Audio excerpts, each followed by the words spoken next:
You're listening to Tarazi Tuesdays with the Bible as Literature.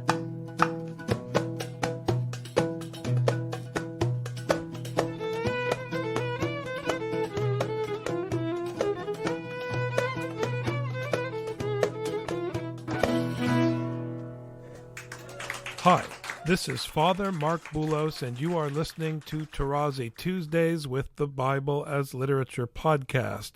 This week, Father Paul explains how the verb Hibdil in Genesis holds one day, day 2, and day 4 together, defining the functionality of the heavens in conjunction with the earth. I am happy to introduce Father Paul on the Bible as Literature podcast, Tarazi Tuesdays. So these asides I'm making to help my hearers to have a little patience and also trust that we're getting there, but we have to go word by word and technically wait. How many times I keep repeating, and I say, God is in Genesis chapter 1, verse 1. My question is, which God? Definitely not yours, because yours does not fit in half a verse. You need 4 volumes to speak about it in modern theology. It is interesting to add in this conjunction that the Hebrew tehom in 1:2, which is translated as deep or abyss, resurfaces twice in 7:18 and 8:2, not to be found again in the Pentateuch except in Genesis 49:25 and Deuteronomy 33:13. That in itself is impressive, it's just there. What is striking is that in both Genesis 7:11 and 8:2, tehom is heard in the same setting as Hashamayim. That becomes important. Let's hear it. And after 7 days the waters of the flood came upon the earth, and in the 600th year of Noah's life, in the 2nd month, on the 17th day of the month, on that day all the fountains of the great deep burst forth, and the windows of the heavens were opened. In 8:1, it's the opposite of open, is be closed, but the same double. But God remembered Noah and all the beasts and all the cattle that were with him in the ark. And God made a wind blow over the earth, and the waters subsided. The fountains of the deep and the windows of the heavens were closed. The rain from the heavens was restrained, and the waters receded from the earth continually. At the end of 150 days, the waters had abated. In 8:1 through 3. The tight relation between the deep and its parallel, the waters, and darkness was upon the face of the deep, and the Spirit of God was moving over the face of the waters. By the way, remember, this wind that came in 8:2, in Hebrew, it is from the same root as ruach. So in Hebrew, the connection is much more powerful. So the tight relation between the deep and its parallel, the waters in Genesis 1:2, on the one hand, and the heavens on the other hand, is soon corroborated in the primary function of the heavens described over the length of the 2nd day of creation, which is the separation between waters and waters. And I read this text. But let me repeat, the importance of the firmament, which is something solid, that's how the people conceive, is mentioned 3 times.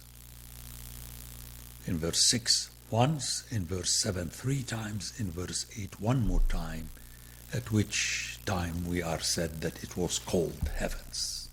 Still, as usual in Scripture, You see, you hear in my presentations so often still and yet, which means we have to wait until we hear the whole story. Still, as usual in Scripture, especially in Genesis chapters 1 through 11, there is always something more than what meets the ear the first time around. So it would be worth our while here to go into more detail so that my hearers would appreciate more the forcefulness of the original phraseology as well as vocabulary, and would delight in the scriptural text as though they were the original addressees. That's a treat for my hearers. I'm making out of them denizens of Minnesota and all North America as the original addressees. Now, many of them are winking to one another, but we were already in spirit with Jesus when he was in Palestine, and half of them don't know where to find Palestine on the map. That's sad. This can be easily done by comparing the accounts of day one and the second day with the account describing the fourth day of creation. The hearers will immediately notice that all three revolve around the verb Hibdil, that is translated as separated, which is encountered only in 3 instances, to disappear and not to be found again until Exodus 26:33.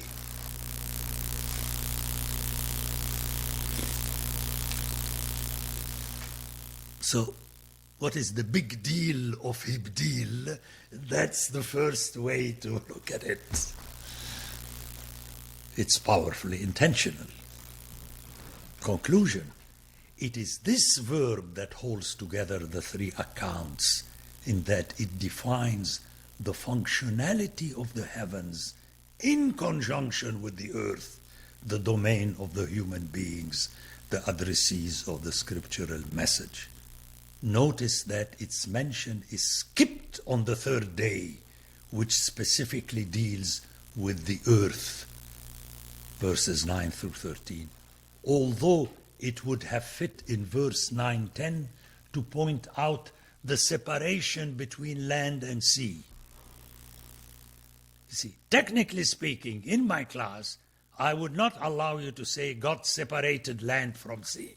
It's not written. And God said, let the waters under the heavens be gathered together, and we'll come back to that, into one place, and let the dry land appear, be seen, and it was so. And God called the dry land earth, and the waters that were gathered together he called seas twice. But you don't have Hibdil separated, and God saw that it was good. So technically the author is drawing your attention to one day, day 2, and day 4 as connected through this Hibdil. So the only plausible way to account for the absence of Hibdil separate on the 3rd day is to force the hearers to realize that the different actions of the days 1 through 4 are to be taken together as dealing with one topic that was introduced at the outset of verse 2, the earth. So the impression is first and foremost auditive.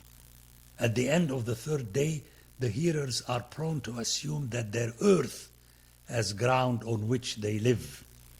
Notice the later connection between Adam and Adamah in chapter 2. Was not only completed, but also functional with all its vegetation to feed them. See later 29. And God said, behold, I have given you every plant yielding seed which is upon the face of all the earth, and every tree with seed in its fruit. You shall have them for food. So this was done as well as the essential daily cycle that was already established in verses 3 through 5.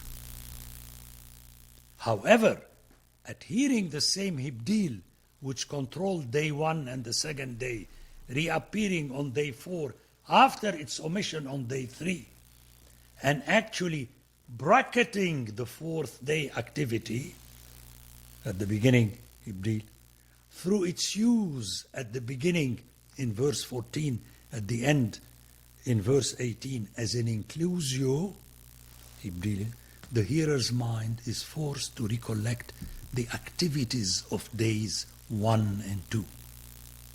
Actually, the hearers do not need to recollect, since beyond Hibdil, the entire phraseology of verses 14 through 18 is reminiscent of that of days 1 and 2. On the one hand, the unnamed sun and moon are introduced as me'orot, luminaries, enlighteners, from the same root as or, light, that God has made on day 1.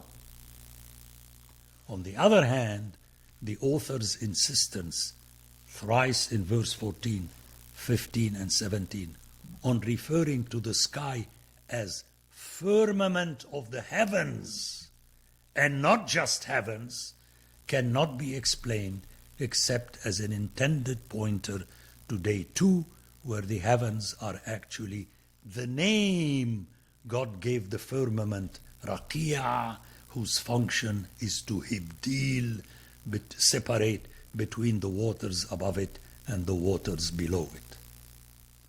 Since the waters below have been dealt with and actually named seas in the first part of day 2, the thrice use of firmament of the heavens on day 3 is to bring into the picture the waters above, and by association the rain, which is essential to the production and growth of the vegetation that is the main topic of day 3, verses 10 through 12.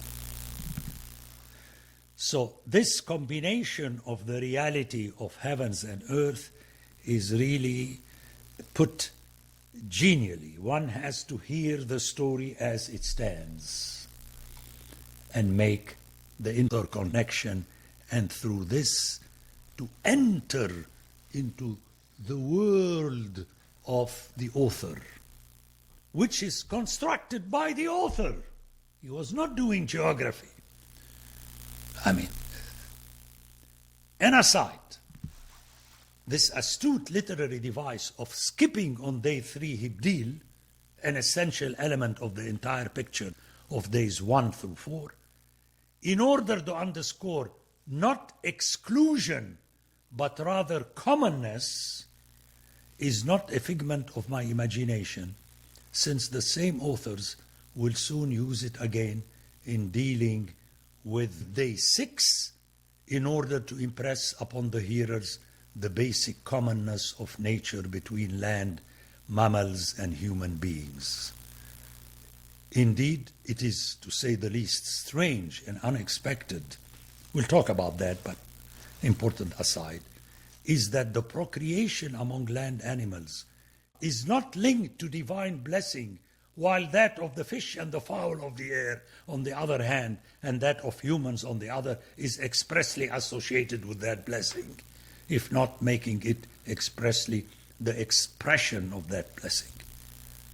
The hearers have no possible choice except to hear that the land animals, and especially the mammals who beget just as humans do, are subsumed under the one blessing of day 6 that overarches humans and animals alike.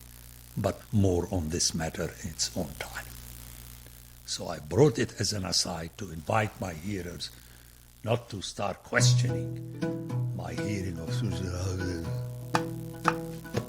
I am submitting my hearing to the words and the sequence and the phraseology of the author. The Bible as Literature is a production of the Ephesus School Network.